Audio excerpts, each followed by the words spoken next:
TV. You're watching Aussie Beach TV. It's nice. You're watching me on Aussie Beach TV.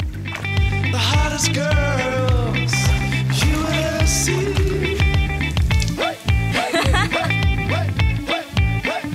Aussie Beach TV. Hello, my name's Jananya and I'm here with Aussie Beach TV. Today I'm here with Larry Pickering and James Darby at his beautiful Gold Coast home. Thank you so much for taking your times out to come and chat with us today. No worries. We really appreciate it. Aussie Beach TV. Can you tell us about yourself, your art and your activism? I was retired and I got back into journalism because of Julia Gillard, you know, and then when she shot herself in the foot, I thought, oh, well, I'll go back to playing golf. But then this Muslim thing popped up. I thought, oh, geez, I can't let this rest, you know, I'll have to have a go at this. So that's where I am now. Yeah? Yeah, still doing the best I can. Excellent. It's good to have you back. Aussie Beach TV. So can you tell me a bit more about your political arts and where people can find you? Because you're a bit of an Aussie legend, aren't you, Larry?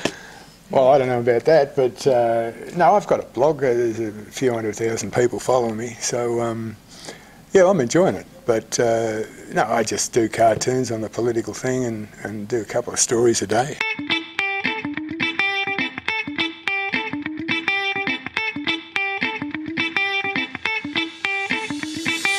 Aussie Beach TV. I got into a bit of trouble with that cartoon a couple of weeks ago where the Muslim woman had come home and she was saying to the Muslim bloke, oh, I forgot to tell you, Grandma was popping in today sometime. Did you see it? That was gold. I loved it. And there he is, he's got Grandma over the table.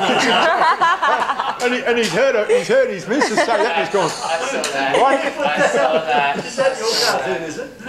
Yeah, I got in a bit of trouble over it. Oh, I know. Aussie Beach TV. Okay, so how do you see Australia changing the culture, the politics and the environment, etc.? Well, the politics is, you know, I mean, it's the same as it's always been. You know, we had to survive Whitlam, we put up with Hawke, then we had good years with Howard.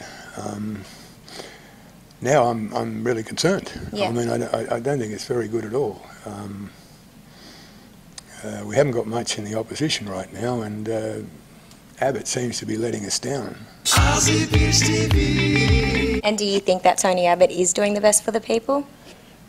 Not at the moment. I think he's showing a sign of weakness where he's trying to be all things to all people, and that is a mistake. Yeah.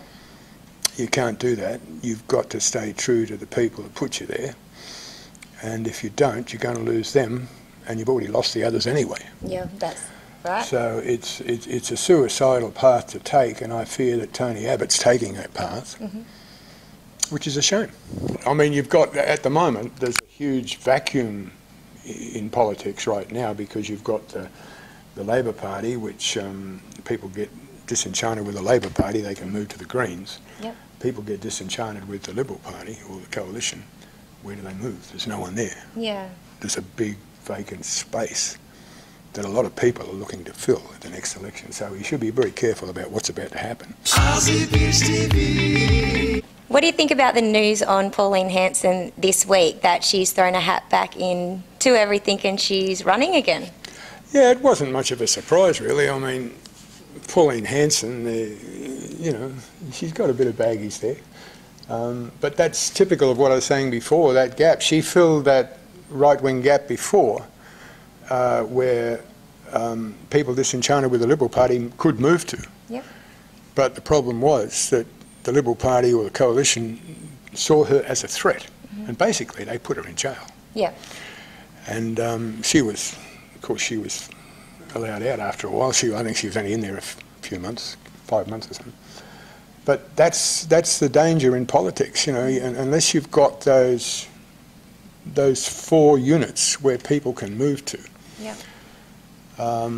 Then you've got a situation you've got now, which is awful. Yeah. There is nowhere to go. Aussie Beach TV. The only way to protect Australia from the United Nations and from those that will invade us is by having a buoyant, prosperous, wealthy nation. Yeah, but mate, you find the people, but then you've got to convince them to stand. Good people don't really want to stand because they're going to get hammered. Yeah. The problem is that people who don't like their own lives controlled don't want to control the lives of others. So principally, the people who've got more socialist intent, who love to control the lives of others, who love to pretend that they're generous at someone else's expense, they're the rats that enter Parliament. How to solve that problem, I believe, is to put a big blanket out into the society, and you'll find those worthwhile people who are prepared to forego their own personal desire to receive something for nothing and make a contribution to Australia in politics through the wide net. People are good enough to do that. Very few people do that. They are there though, Larry, they are there.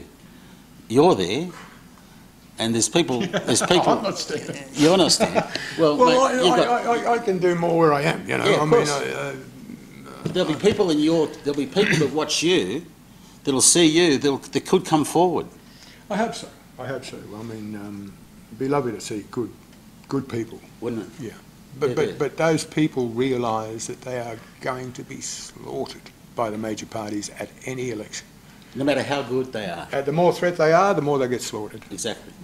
And that's the problem with our electoral system. It's a bad aspect. The tall poppy syndrome in Australia is a sad syndrome.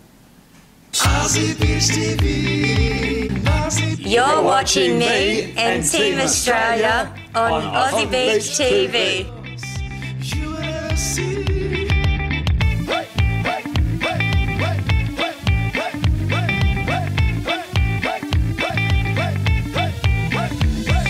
Aussie Beach TV. You're watching Aussie Beach TV.